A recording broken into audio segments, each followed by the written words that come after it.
BC, how you doing? This is Dave. Greetings from Jackass Flats. We're out and about today. I discovered the estate sales.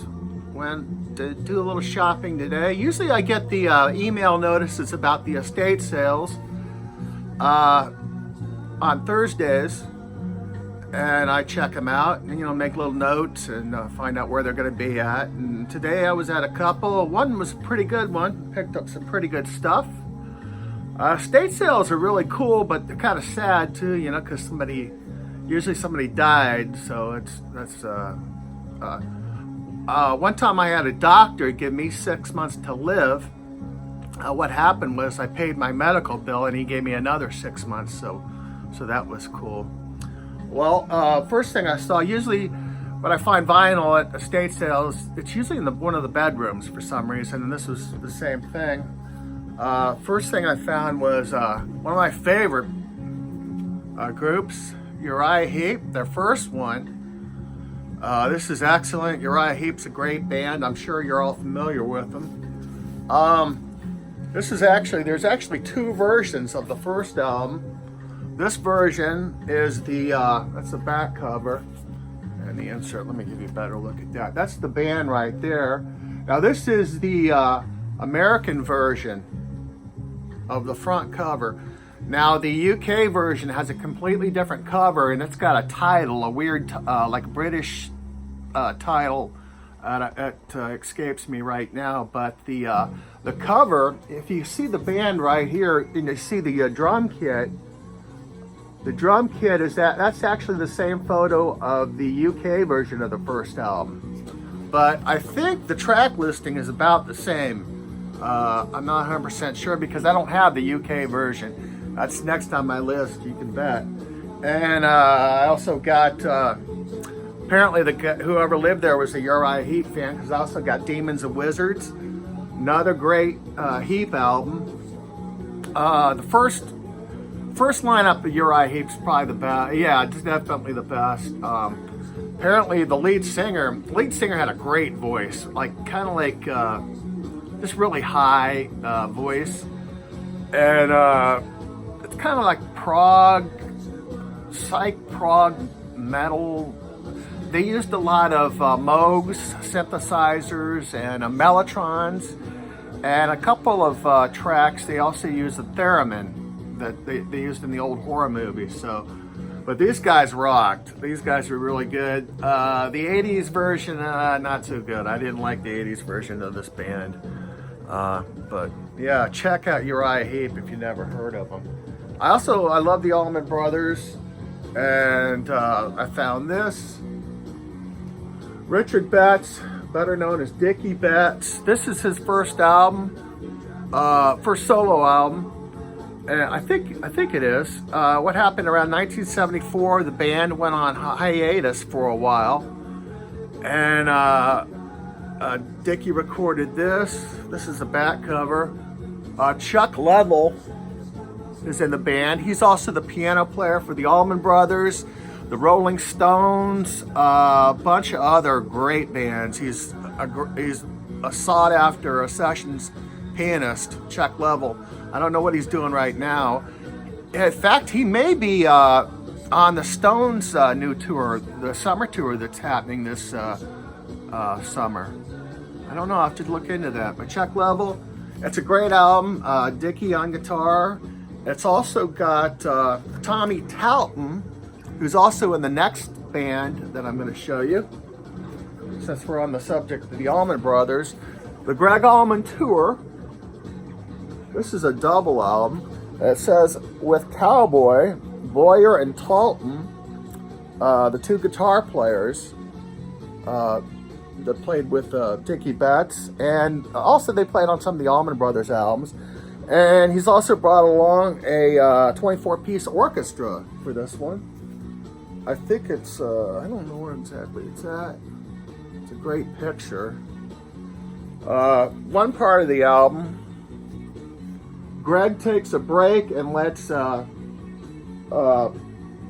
Cowboy take over. There's everybody in there. And I think Chuck Level might have been in, yeah, I'm pretty sure Chuck Level was in this band also. This also came out in '74. And I've never been able to find this on CD. I think it's only available on vinyl, and it's not hard to find. I've got a couple copies of that. I might have to sell one. Oh, we're down to some really good ones now. I've always liked the Ventures, and this was perfect condition. All these were like $2, I think. Yeah, $2. I had like he gave me 6 for $5, you know, bundled. But this is the Ventures on stage. This is live from 3 different places. As you can see here, first we're in Japan, then we're in England. Well, actually, Japan is the entire side 1. Then on side 2, we're in England, where they do a medley of some of their instrumentals. And then we're back in the United States for another medley. It's a great album. I listened to this. Perfect condition. Information about the fan club. I sent away for that. Still waiting to hear back from them. And it's really good. I don't think it may not have ever been played. But glad to have the Ventures. Ventures are like canned heat. If you see a Ventures album, you got to just pick it up, you know, whatever condition it's in. I think the last one here was a good find. I was happy to get this. Steve Miller. This is his 3rd album, Brave New World. This is probably his most psychedelic. Steve Miller Band, the first 5 albums were very psychedelic. If you could pick those up, if you like psychedelic, you definitely want to get the first 5.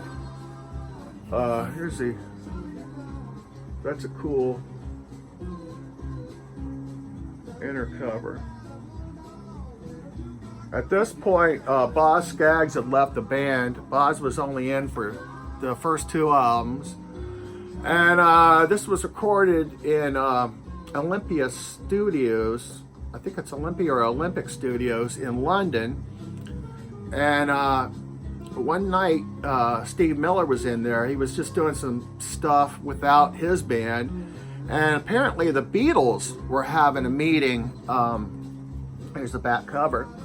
Apparently the Beatles were having a meeting, I guess next door in the same building somewhere. And Paul McCartney was pissed off because the other 3 Beatles stormed out on him. They had a dispute. So Paul and Steve got together and they did a jam on here. I don't know where it's at, but it says that basically the last track on here has Paul McCartney on it. It's called My Dark Hour. And if you listen to the song, it sounds a lot like Fly Like the Eagle. Fly Like an Eagle, the song he recorded 5 years later. But yeah, he's credited only under a pseudonym. So that's pretty cool. A lot of musicians wanted to hang out with Steve Miller because his family was friends with Les Paul and his wife. And that was really cool. You know, well, Les Paul was a god to everybody, still is a god to most people. But yeah, this is probably my favorite one. This is My Dark Hour in the background with Paul McCartney. That's Paul McCartney on bass. This is great stuff. If you don't have this in your collection, get it. Definitely. Okay, well, that's about all I've got tonight. Thank you for watching, and thanks for all the heads up. And I'll take it easy, and I'll see you later on.